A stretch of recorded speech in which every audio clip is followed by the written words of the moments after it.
बार जहाँ जाँदा पनि युवाहरूले भनेको सुनिन्छ कि कुनै पनि अलिकति राम्रो काम गर्नु मन लाग्यो भने पैसा चाहिँदो रहेछ, आफूसँग पैसै छैन, पैसा नभएपछि कहाँबाट गर्ने, पैसै छैन, अनि पैसा नभएपछि कसरी गर्ने, यो बार हरेक युवाले भन्छ। सम्भवतः हामीले पुँजी शब्दको अर्थ बुझेनौँ, पुँजी के हो त्यो बुझेनौँ, पैसा के हो त्यो बुझेनौँ, धन के हो त्यो बुझेनौँ, र हामीले व्यवसायको अवधारणा बुझेनौँ। आधुनिक युगमा व्यवसायको अवधारणा के हो, व्यवसाय कसरी गर्ने, यो कुरालाई हामीले बुझेनौँ। र हामीले सम्भवतः यो पनि बुझेनौँ कि व्यवसाय गर्नु आध्यात्मिक बन्नु हो, यो पनि हामीले बुझेनौँ। यी गहिरा मनोरोगहरू हामीले पालेर बसेका छौँ।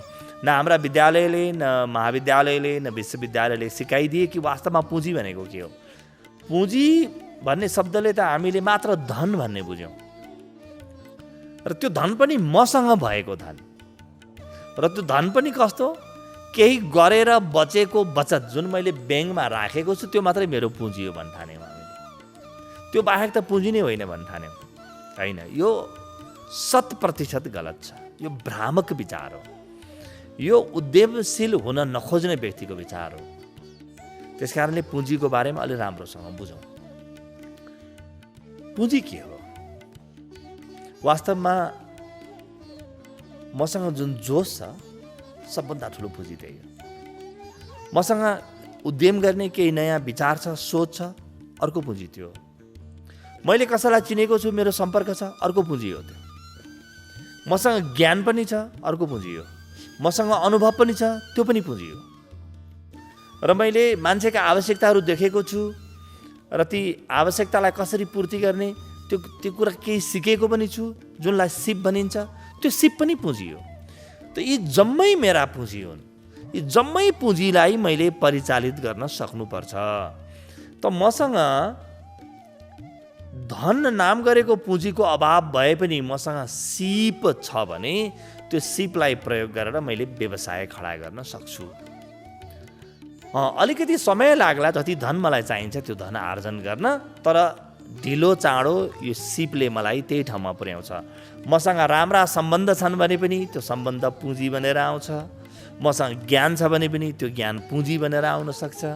मसँग अनुभव छ भने पनि त्यो अनुभव पुँजी बनेर आउन सक्छ। त्यसकारणले पुँजी शब्दले हामी मसँग भएका सारा सम्भावनालाई बुझाउँ, सारा सम्भावनालाई पुँजी भनिन्छ भन्ने हिसाबले बुझौँ। यो पहिलो कुरा। अब पुँजीको परिभाषा विराट हुने बित्तिकै हरेक व्यक्तिले मसँग कस्तो प्रकारको पुँजी छ भनेर सोच्ने भयो। तपाईँसँग धन नाम गरेको पुँजी होला, मसँग मन नाम गरेको पुँजी होला, अर्को व्यक्तिसँग सिप नाम गरेको पुँजी होला, अर्को व्यक्तिसँग सम्पर्क नाम गरेको पुँजी होला। अब 4वटा व्यक्ति हामी सँगै आयो भने के हुन्छ? चमत्कार हुन्छ कि हुँदैन? जे हुनुपर्ने त्यो हुन्छ कि हुँदैन?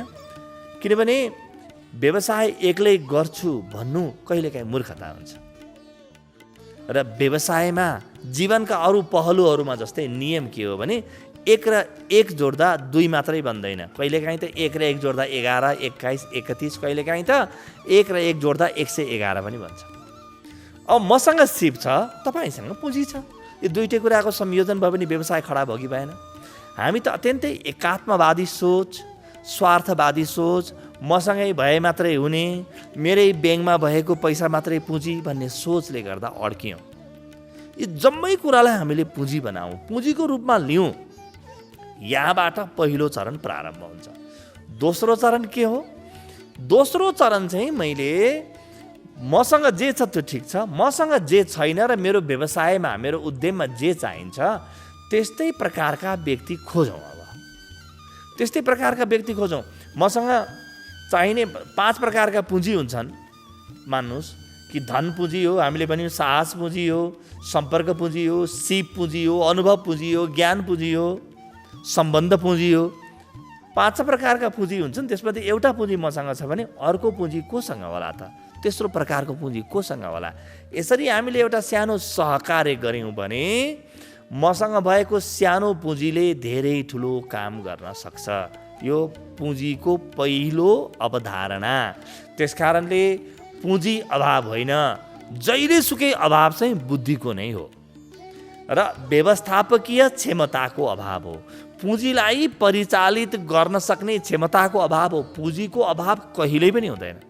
र अर्को पनि तरिकाले बुझौँ, हामीले जसलाई आज अत्यन्तै धनवान व्यक्ति भन्छौँ, सारा संसारले जसको जय जयकार गाउँछ, बिल गेट्स, कि बिल गेट्सले धेरै पुँजी भएर व्यवसाय सुरु गरेको हो, आफ्नो एउटा सानो गराजमा सुरु गरेका। माइकल डेलले पुँजी भएर सुरु गरेको हो। स्टिभ जब्सले पुँजी धेरै भएर सुरु गरेको व्यवसाय। विनोद चौधरीले या उपेन्द्र महतोले पुँजी धेरै भएर व्यवसाय सुरु गरेको होइन। पुँजी धेरै भएर व्यवसाय हुँदैन। जसले आफूसँग भएका सबै कुरालाई पुँजी मान्यो र आफूले चिनेका मान्छेसँग भएका सबै कुरालाई पुँजी मान्यो र त्यो पुँजीलाई परिचालित गर्न थाल्यो, उसले व्यवसाय खडा गर्न सक्यो, उसले उद्यमशीलता खडा गर्न सक्यो। जसले धनलाई मात्रै पुँजी मान्यो, यो व्यक्ति आज 1 लाख पुर्याउन सक्छु कि अनि बल्ल पुँजी हुन्छ कि भनेर हेर्छ। 1 लाख पुगेको दिन फेरि बजारमा मूल्य पनि बढिसकेको हुन्छ नि। अनि 10 लाख पुगेपछि बल्ल पुँजीवाला बन्न ठान्छ। अनि 1 करोड पुगेपछि पुँजीवाला बन्न ठान्छ। 1 करोड आफ्नो हैसियत पुगेको दिन यसो हेऱ्यो, 1 करोडले त सानो पसल मात्रै हुन्छ, 10 करोडभन्दा घटीले त के पुँजीवाला भनेर जिन्दगीभरि ऊ पुँजी जम्मा गर्ने कोसिस गर्छ, नसकेर मर्छ। यो बाटो नै होइन। आजसम्म अलिकति विवेक भएका, बुद्धि भएका, साहस भएका, अलिकति पनि प्राण भएका व्यक्तिले अपनाएको तरिका नै होइन। हरेक व्यक्तिको पुँजीलाई पुँजी बनाए। र अघि हामीले भनेको दोस्रो बिम्ब पनि याद गरौँ। बिल गेट्स होलान्, चाहे स्टिभ जब्स होलान्, चाहे माइकल डेल होलान्, चाहे विनोद चौधरी होलान्, धेरै पुँजी भएर व्यवसाय गर्न कोही पनि आउँदैन। हरेक कुरालाई पुँजीको रूपमा स्वीकारेपछि बल्ल व्यवसायको उद्यमको नयाँ सम्भावना खडा हुन्छ। पुँजीको विषयमा अरू 2-4 कुराहरू बुझौँ। नेपाली युवाहरूलाई धेरै प्रकारको दुविधा छ, किनभने हाम्रा पुस्तकहरूमा त्यस्तै कुरा पढ्छौँ नि, हामीलाई सिकाउनेले पनि त्यस्तै कुरा सिकाएका छन्। किनभने हामीले व्यवसाय नगरेको धेरै पिँढी भइसक्यो। हाम्रा साना साना आवश्यकताहरू पनि बाहिरबाट, कोही भारतबाट, कोही अरू देशबाट आएर पूर्ति गर्ने चलन रह्यो हामी कहाँ। हामी चाहिँ बसी बसी खाने। हाम्रा स्रोत साधनहरू अरू कसैले परिचालन गरिदिने र हामीले चाहिँ तिनले परिचालन गरेर त्यहाँ चाहिँ कुष्ठ रूपमा मूल्य बढाएर लिएको मूल्य तिरेर हामी चाहिँ ती सामग्री उपभोग गर्न तयार, ती सामग्री आफूले उत्पादन गर्न कहिले पनि तयार नहुने। त्यस कारणले लामो समयदेखि पुँजी के हो, व्यवसाय के हो, उद्यमशीलता के हो, सिप के हो, बजार व्यवस्थापन के हो, यस्ता विषयको चाहिँ अलिअलि पुस्तकमा पढाइ हुन्छ। व्यावहारिक रूपमा कसैले पनि सिक्ने मौका पाएको छैन, धेरै व्यक्तिले सिक्ने मौका पाएको छैन। त्यस कारणले पुँजीको विषयमा अरू एउटा 2टा चर्चा गरौँ। पुँजीको विषयमा अर्को भ्रम के हो भने मसँग भएको पैसा मात्रै पैसा हो, अरूको पैसा पैसा होइन। यो समस्याबाट मनुष्यता बाहिर निस्केको 400 वर्ष भइसक्यो, जुनलाई जोइन्ट स्टक कम्पनी भनिन्छ। लिमिटेड कम्पनीहरू, सीमित दायित्व भएका कम्पनीहरू, त्यो हजारौँ छन्। कुनैमा त जस्तो भारतका कतिपय व्यवसायहरूमा 3 करोड शेयर धनीहरू छन्, शेयर होल्डरहरू छन्। त 3 करोड व्यक्तिसँग भएको पुँजी मेरो पुँजी हो कि होइन? मेरो पुँजी मात्रै कसरी मेरो पुँजी हुन्छ? मैले कति धेरै व्यक्तिलाई परिचालन गर्न सकेँ। मेरो जुन व्यवसाय गर्ने योजना छ, जुन कार्ययोजना छ, त्यो कार्ययोजना कतिको दमदार छ, कतिको बलवान छ र त्यसमा कति व्यक्तिहरूले साथ दिन सक्छन्, कति व्यक्तिहरूको मैले मन जित्न सक्छु। धेरै व्यक्तिको मन जिते मेरो पुँजी ठुलो हुन्छ, धेरै व्यक्तिको मन जित्न सकिने मेरो पुँजी सानो हुन्छ। मसँग 1 लाख छ भने पनि 100 जना मान्छेको मैले मन जितेँ र त्यो व्यवसायमा सामेल गर्न सकेँ भने तत्काल मेरो पुँजी 1 करोड भयो। र मसँग आज 1 करोड छ भने 1 करोड हैसियतका अरू व्यक्तिहरूको मन मैले आकर्षित गर्न सक्छु र मेरो पुँजी 10 करोड हुनसक्छ, 10 करोडबाट अरब पनि हुनसक्छ। 1 लाखबाट व्यक्तिले 1 अरबको पुँजी निर्माण गरेर काम पनि गर्न सक्छ। त्यस्ता हजारौँ घटनाहरू छन्। यो आजको कुरा होइन, जोइन्ट स्टक कम्पनी सुरु भएको 400 वर्ष भइसक्यो। त्यस कारणले बडो पुरातनवादी सोच मनमा राखेर नबसे हुन्छ। आजका व्यवसायहरू कसरी चल्छन् हामीले त्यसलाई हेर्नुपर्छ। यो दोस्रो कुरा भयो। तेस्रो कुरा, हामीलाई के लाग्छ भने ब्याङ्कहरू जति पनि छन्, यी ब्याङ्कहरूले हामीलाई ऋण दिनुपर्ने हो व्यवसाय गर्दा, र ऋण दिँदाखेरि धितो माग्छन्। धितो मसँग छैन, त्यस कारणले मैले व्यवसाय गर्न सक्दिनँ। यो कुरा सत्य त हो, तर अर्ध सत्य हो। ब्याङ्कहरूले धितो माग्छन् पनि माग्दैनन् पनि। कतिपय यस्ता परियोजनाहरू हुन्छन् जहाँ ब्याङ्कहरूले धितोभन्दा धेरै बढी रकम दिन सक्छन्। त्यसकारणले ब्याङ्किङ कारोबार कसरी हुन्छ, ब्याङ्कले ऋण कसरी प्रवाह गर्छ, यो कुरालाई हामीले बुझ्नु जरुरी हुन्छ। यसको ज्ञान हामीलाई चाहिन्छ र व्यावहारिक ज्ञान चाहिन्छ। आजभन्दा 50 वर्ष पहिले लेखिएका पुस्तक पढेर यो ज्ञान आउँदैन। र ती शिक्षकहरू जसले कुनै व्यवसाय गरेका छैनन्, रटिरटाए तिनै पुस्तक पढेका छन् र तिनै पुस्तक पढाउँछन्, तिनीबाट पनि यो ज्ञान आउँदैन। व्यावहारिक रूपमा जसले काम गरेको छ ती व्यक्तिको सम्पर्कबाट मात्रै यो ज्ञान जन्मिन्छ। र आजको दिनमा जब युट्युबको सुविधा उपलब्ध छ, यति धेरै सञ्चार माध्यमको सुविधा उपलब्ध छ, त मैले जम्मै कुरा सिक्न सक्छु नि। अब मैले हेर्नुपर्छ कि ब्याङ्कहरूले विभिन्न प्रकारले मलाई ऋण दिन सक्छन् र त्यो ऋणका विभिन्न प्रकारका नमुनाहरू हुन सक्छन्, विभिन्न तरिका हुन सक्छन्। त्यसमध्ये कति ऋणका प्रकारहरू धितोमा दिएको सम्पत्तिभन्दा बढी ऋण दिन सक्ने प्रकृतिका पनि हुन्छन्। र अलिकति राम्रो व्यवसाय छ, अलिकति राम्रो सोच छ, राम्रो कार्ययोजना छ भने ब्याङ्कहरूले आफ्नो पुरातनवादी सोचलाई छोडेर माथि उठेर पनि लगानी गर्न तयार हुन्छन्। तर मैले मन जित्न सक्नुपर्छ, मसँग व्यवस्थापकीय क्षमता हुनुपर्छ। त्यो व्यवस्थापकीय क्षमताको अभावमा त हरेक कुरो मेरो लागि समस्या बनेर आउँछ। ब्याङ्कहरू मात्रै होइन है हामीलाई लगानी गर्नको लागि त हामीसँग विभिन्न अरू माध्यमहरू उपलब्ध छन्।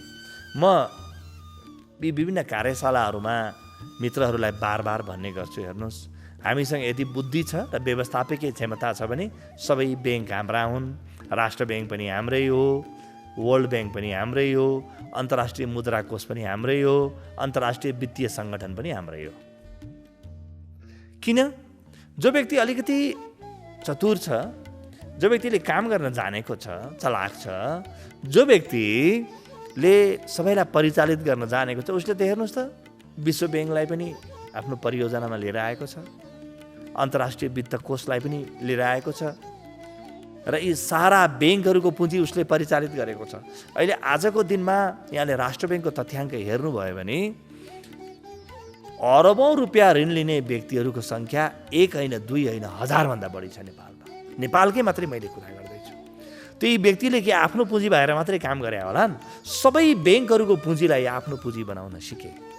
त्यो आफ्नो पुँजी बनाउने तरिका हो त्यही हो, त्यो व्यवस्थापकीय क्षमता, त्यो उद्यमशीलता, आफूभित्र लागेको प्राणमा लागेको आगो अग्नि कि मैले केही गर्नुपर्छ भन्ने सोच र आफ्नो सोचमा सबैलाई लिएर हिँड्न सक्ने क्षमता जसले कमायो त्यो व्यक्तिले यी सबैलाई पुँजी बनाउँछ। यो अर्को भ्रम हामीले तोड्यौँ। त्यस्तै अरू केही भ्रमहरू तोडौँ पुँजीको विषयमा। पुँजी धेरै यसो हामीलाई लाग्छ नि मसँग भएको मात्रै पुँजी हो, यसले त केही पनि काम गर्न सक्दैन। त हामीले हेरौँ त सहकारीको जस्तो नमुना हामीसँग छ। हाम्रो देशमा 35,000 सहकारी छन् र अरबौँ होइन खरबौँ निक्षेप परिचालित गरेका छन् यी सहकारीले। यी सहकारीमा के एउटै व्यक्तिको पुँजीले सहकारीको निर्माण भएको? सहकारी शब्द नै सहकार्यबाट आउँछ, कोअपरेटिभ शब्द कोअपरेसनबाट आउँछ। सहकारीको विषयमा, लघु वित्तको विषयमा हामीले भविष्यमा अरू बढी चर्चा गरौँला, यस विषयमा अरू बढी खोतल हेरौँला। तर आज यति बुझ्नु जरुरी छ कि मैले एउटा सहकारीको अवधारणा ल्याएँ भने 100 व्यक्ति एकैचोटि अठाउन सक्छन्। म जस्तो सानो पुँजी भएका व्यक्तिहरूको पुँजी एकत्रित भएर एक ठाउँमा आउँछ र हामीले केही ठुलो काम गर्न सक्ने अवस्था आउँछ।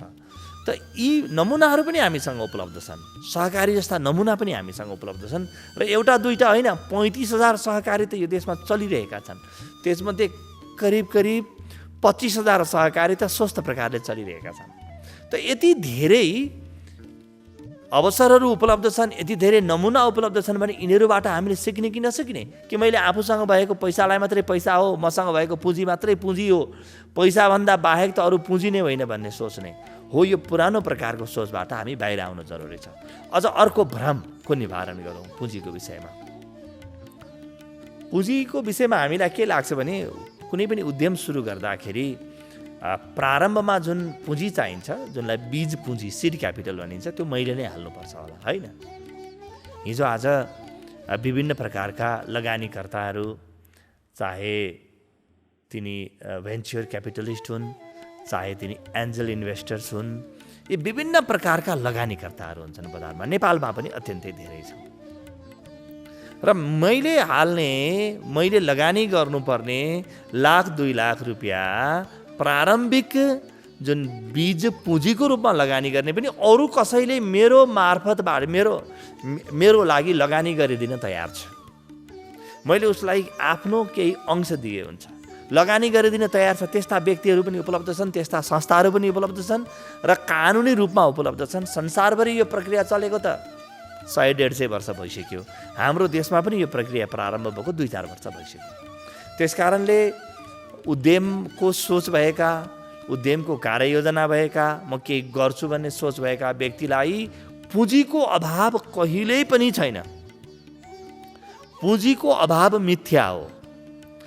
पुँजीसँग सम्बन्धित ज्ञानको सिपको अभाव छ, पुँजीसँग सम्बन्धित जानकारीको अभाव छ, त्यति बराबर हामी मान्न सक्छौँ। तर पुँजीको अभाव कहिल्यै पनि छैन, यहाँ अभाव कहिल्यै पनि हुँदैन। जसले जान्दछ त्यो अभावबाट धेरै कुरा निर्माण गर्न थाल्छ। जसले जान्दैन उसले सानो सानो कुरालाई व्यवधान बनाएर बस्छ, सानो सानो कुरालाई उसले अभाव बनाएर बस्छ। पुँजीको विषयमा एउटा अर्को कुरा हामीले बुझ्नु जरुरी छ।